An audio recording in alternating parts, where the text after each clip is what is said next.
Off Okay. of mute. Okay. Good afternoon, everybody. Greg, how's things going in Chicago? Hey, good, Keith. Good. I'm here for the 20th annual Focal Point Business Leadership Coaching Conference. We just got kicked off this afternoon, and it's going well. That's great. I'll let you fill us in a little bit, but with us today is Drew Chapin. Drew is a digital marketing specialist, and he's going to talk today about online brand reputation. So, Drew, would you like to introduce yourself and give a little more background? Yeah, thanks for having me, Keith and Greg. I feel bad that you're taking time out of the conference to jump on the pod. I'm No, honored. I'm honored. we're actually just about wrapping up for the day, so this was perfect timing. Okay, all right, right on. Yeah, a little bit about my background. I've had a career in tech that started at Microsoft, and since then has really kind of been smaller and smaller companies, earlier and earlier stage. Had some big successes and big failures along the way, but loved every step of it. I really specialize in media and commerce and what I call digital discovery, and so that's a lot of, like, these days I work with a lot of like early stage e-commerce brands, media properties that are getting off the ground, and people who are trying to build their online reputations or repair their online reputations. Thank you. So, Greg, if you would, I don't know, I'm sure the clients that you're working with would be very interested in this particular topic. Is there anything in particular that you'd like to ask Drew? Drew, I think when you hear about online reputation, that's gets people's attention. Talk a little bit about what that entails and how a business owner might look at that, even if they're there's nothing in their background necessarily that they're concerned about, but what's the purpose of trying to do that from a business or a business owner standpoint?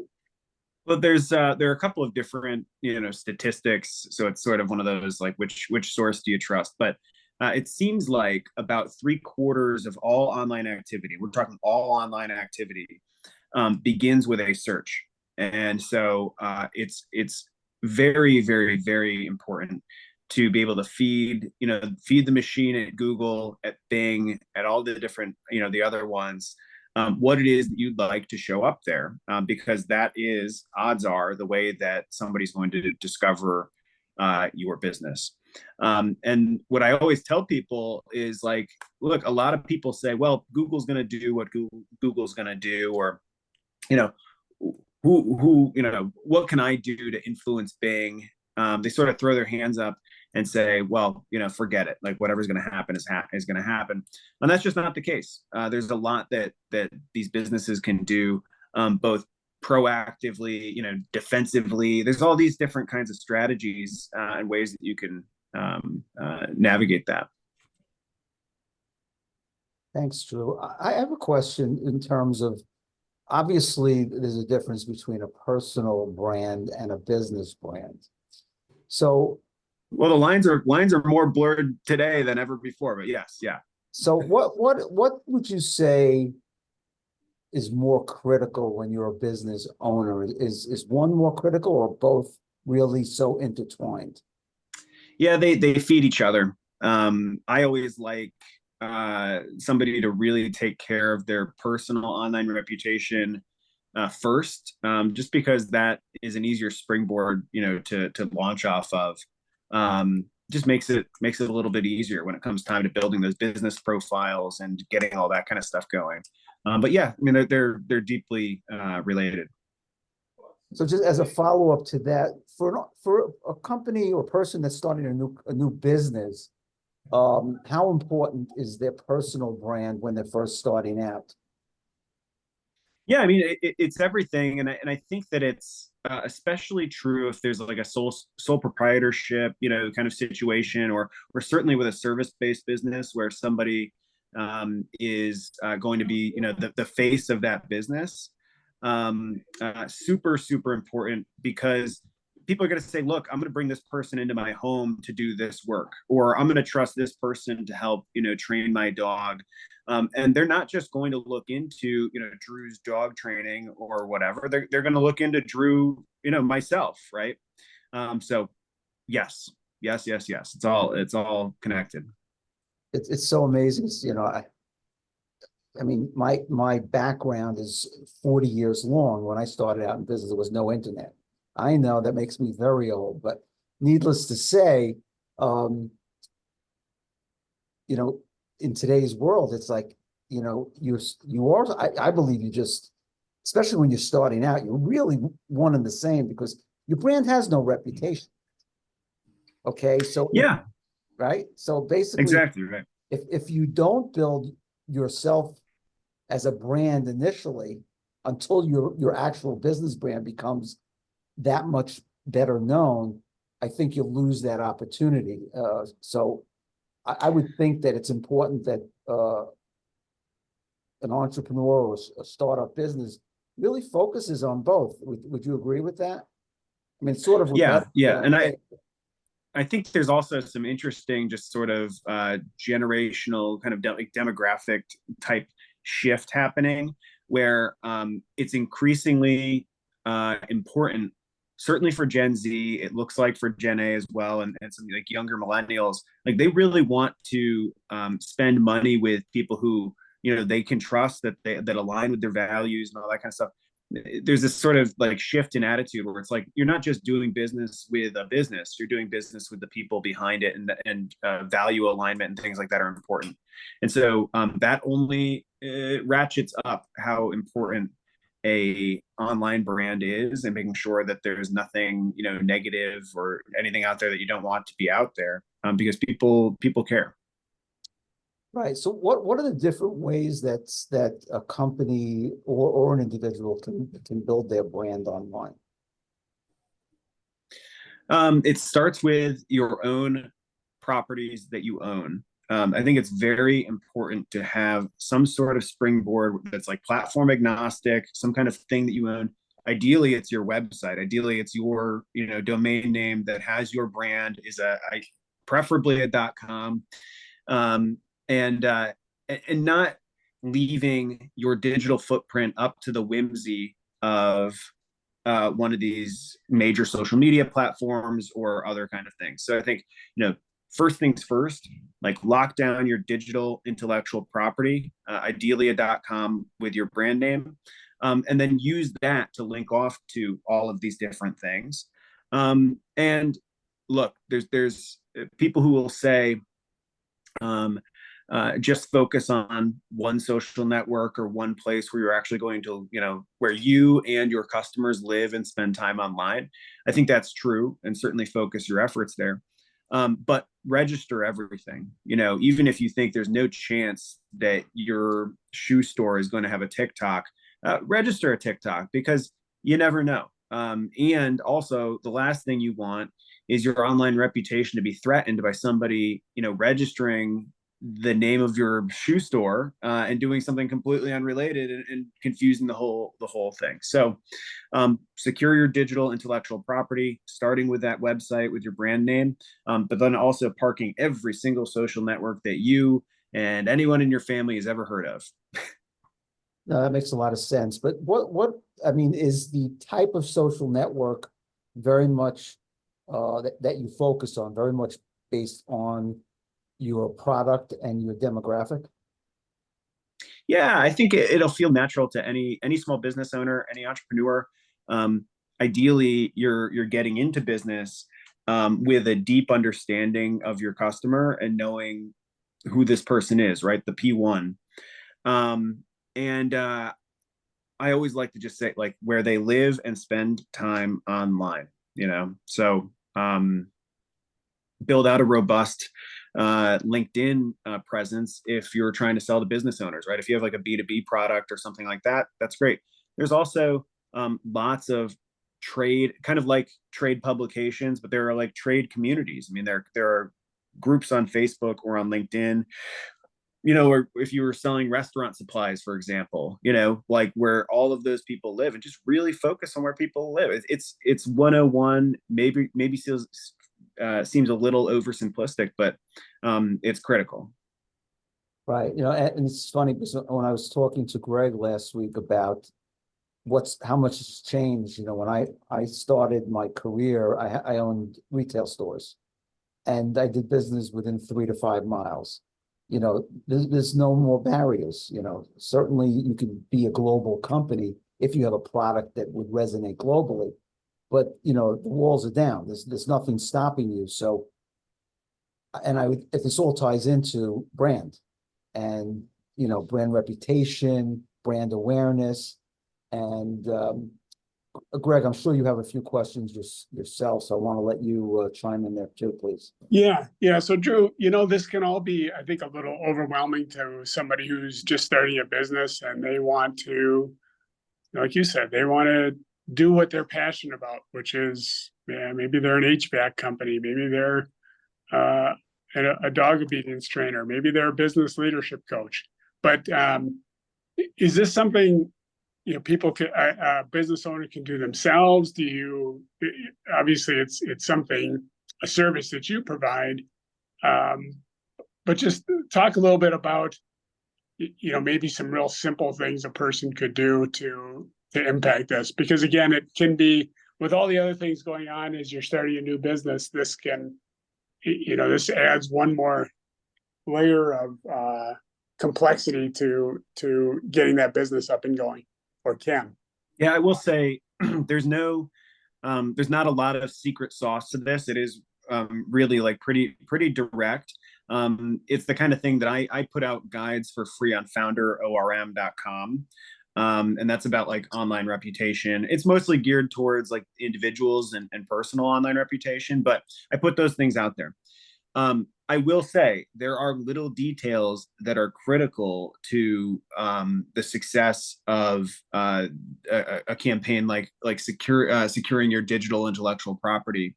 One is simply when you register those profiles, that's great. You register your Snapchat, your TikTok, your Reddit, your all these sort of secondary social networks, Pinterest, that people don't generally think of. But not only do you have to set it up and just register that name, but also like upload your logo and make sure that where in the profile it says what's your website, you link back to your website. This is a critical thing that a lot of people miss, right? Because they'll park the Pinterest page, but then they won't put their logo up and they won't put their URL up. Even if you're never going to post on Pinterest, at least do that. Because the way that Google works in a very big macro oversimplified way is that it's looking for social proof of authority. And so the more sites, especially the more high credibility sites that link back to your domain, your core domain, Drew's shoe store or whatever business I made up a couple minutes ago, the better, right? So, and Google knows Pinterest is a high authority site, Facebook's a high authority site, LinkedIn is a high authority site. And if there are a bunch of properties at these high authority sites saying, hey, we're good, but you got to go check out Drew's shoe, company's website. That helps build that credibility, and it's sort of a rising tide that'll lift all boats. So this is just like a fundamental thing to understand, just to highlight it, is Google's all about authority, and one of the main ways that they do that is trying to map out like what is everything everyone's saying is the most high authority page for this business or for this person or for this whatever. And so being in as many quality places as possible will pay a lot of dividends. The same goes for press too. If you have a news article about your story that's being written or about your company that's being written, make sure you talk to them and ask them, the worst they can do is say no. Ask them to link back to your website. Because if your local news channel links to your page, that's going to give you a nice credibility boost in the eyes of Google. And it's just so important to just drive those backlinks to your core domain. Yeah, I find that fascinating, Drew, because I think it's so easy to overlook or just think that, well, all I need is a website out there and that'll drive business to me. But really what you're saying is it goes a lot deeper than that. Yeah, there's no way for Google to know that your website is worth anything unless there are other pages, social profiles, etc., telling Google, "Hey, look over here." So put up the website all you want, but if you're not pointing to it from anywhere, it's kind of on an island on its own. Yeah, I think it comes down to is when you talk about becoming an authority is to really decide what you're an authority in and make Mm. sure that you're presenting that to the public in such a way. Because you could be a doctor, that's a broad term, doctor, but I'm a surgeon, I'm an orthopedist, or I'm a dentist or I'm a chiropractor. So really, I would say probably need to get as granular as you can in terms of building your brand on a personal and a business level. Completely, and there's so many tools out there now to help you figure that out. Like a great example, Ahrefs, Ahrefs. It's a little. I think there's a cheap plan that might be $100 a month. It might be worth looking into early in your journey, checking it out, because what it'll do is it scans keywords. So the example you just used is doctor. Another good example would be like with my shoe store example.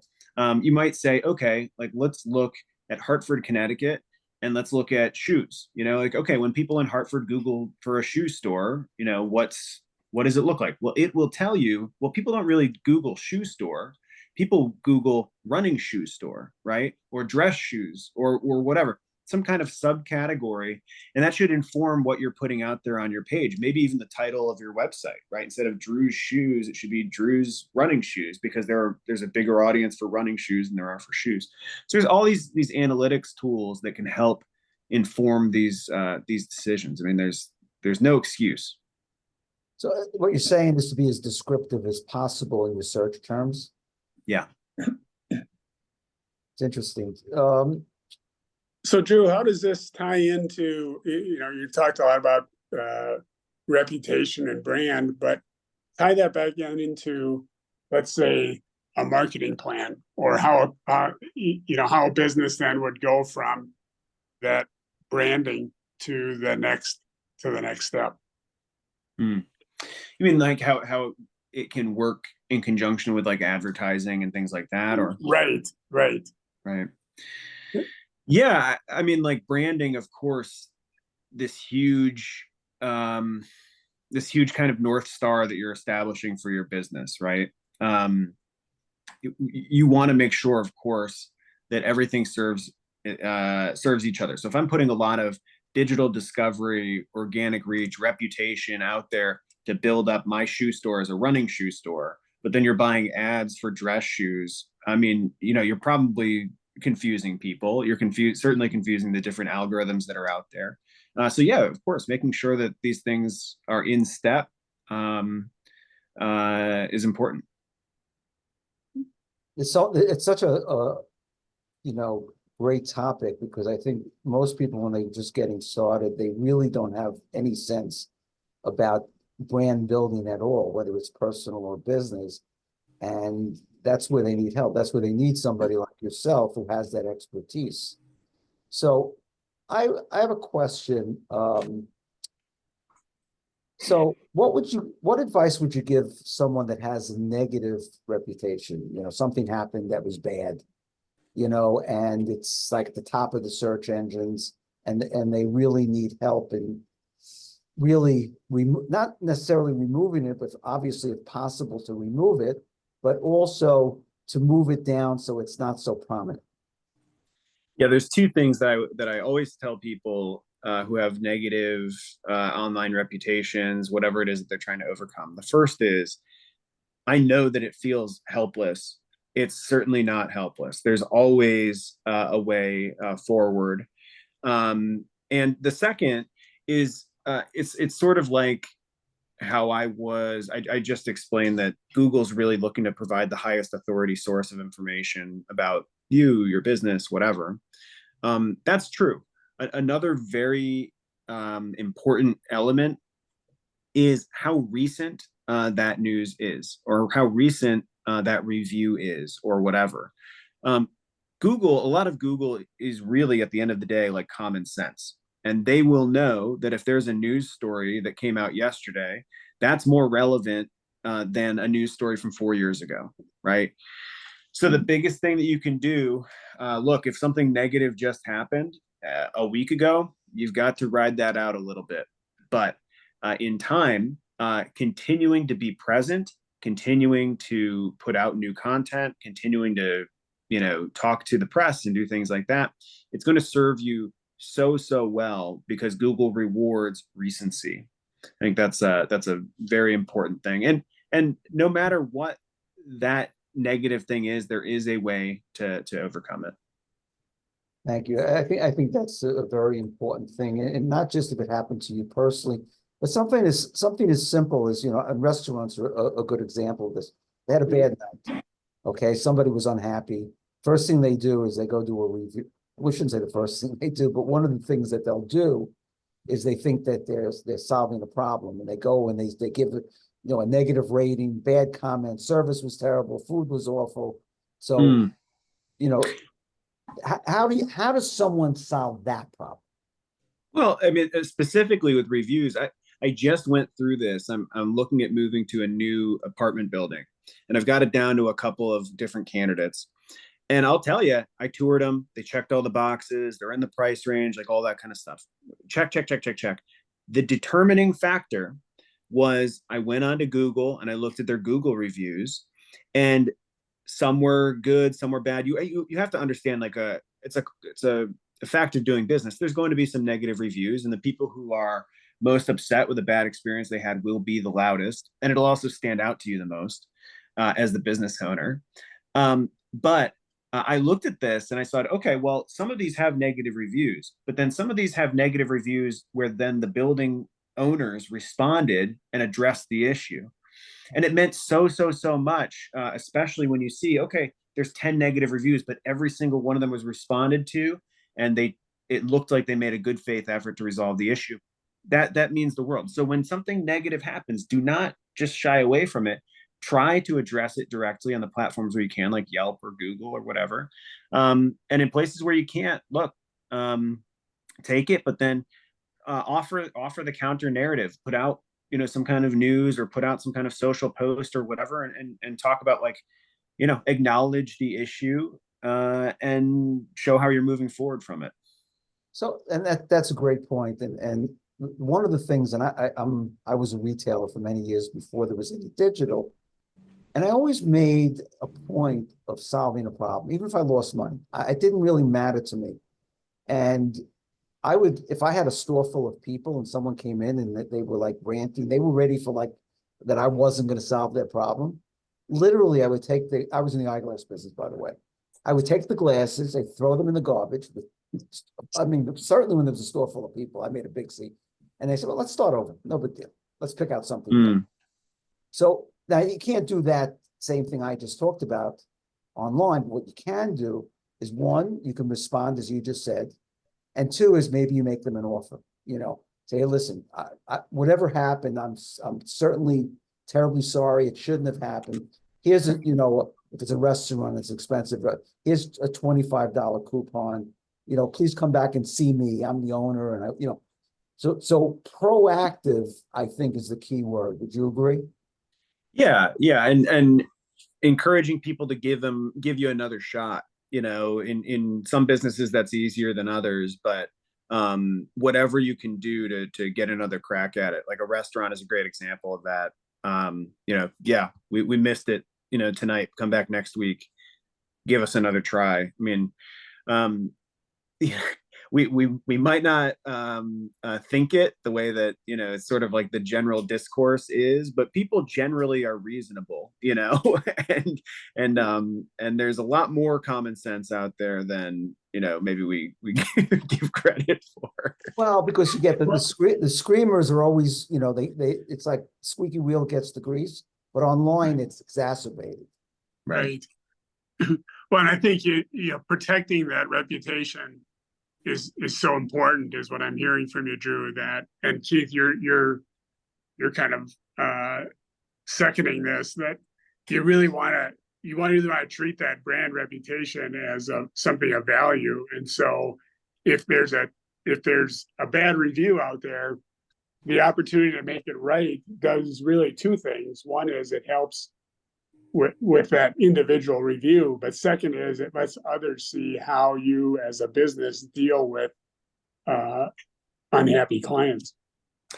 Yeah, this also underscores the importance of being involved and engaged, or at least present, on all of these different platforms that we're talking about. If somebody writes a negative review about you on Yelp and you haven't set up your Yelp page and claimed ownership and all that kind of stuff, you're behind. It's going to take days to get set up. Or if you if you go viral on TikTok because of something that happened at your store or whatever, and you don't even have the ability to get on TikTok and respond, what are you going to do, right? So that really underscores the importance. It's sort of a defensive move in a way, making sure that you have all of these channels set up so that you can respond, you can engage. So there really is a blueprint for how to get started online, is what I'm hearing. There's really an approach that you've obviously mastered with your own expertise to take a client through whatever stage they're in business of how to get started online. So is there any particular, I mean, whether it's your website or whether it's, some online site that people can go to that would really give them a good handle on this stuff? There are all kinds of places that are putting out great content on this. And, and I want to say before I plug my own, don't let anybody tell you that they have the magic bullet, like the single, thing. It's all out there. We're all playing the same game. There isn't really a secret sauce. It is about finding, if you're going to work with somebody, it's about finding somebody who you're comfortable with and you speak the same language and will address, whatever the specifics of your situation are. But there are all kinds of people in this space who are billing 6 figures or more for something that's the exact same that somebody is selling for 5,000, or 20,000, or whatever. So broadly, just big picture, there's a lot of resources out there, and anyone who tells you there's something secret and important behind a paywall, just give it a second thought. I put out some stuff. I'm just starting a new website where I'm putting out a lot of free content and guides and things, some of the things that we've been talking about. And that's founderorm.com, like ORM, like online reputation management, founderorm.com. So I'm putting stuff out there. And if there's anything that people want to see, I'm all ears. So, drop an email on there. You have questions or whatever. I'm looking for blog post ideas. So nothing better than hearing from people. Thank you, Drew. Before we end, I have one more question, and maybe Greg does as well. How does storytelling play a role in building a strong business brand? Well, I mean, storytelling, I think, is one of the great skills of life, beyond building a business brand or whatever. I think that it's important in sales, marketing, and all that kind of stuff.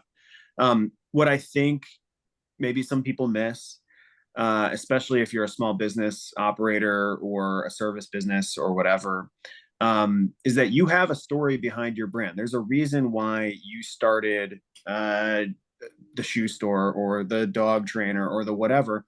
And you might think, well, people don't necessarily care about that. But no, share those stories. People love hearing entrepreneurship stories.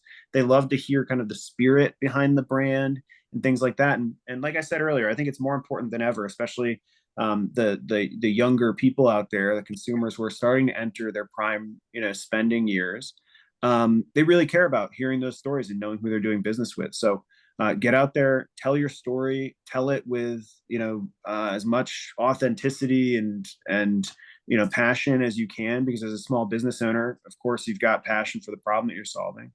And people will respond. Thank you. Greg, is there anything else you want to ask before we end?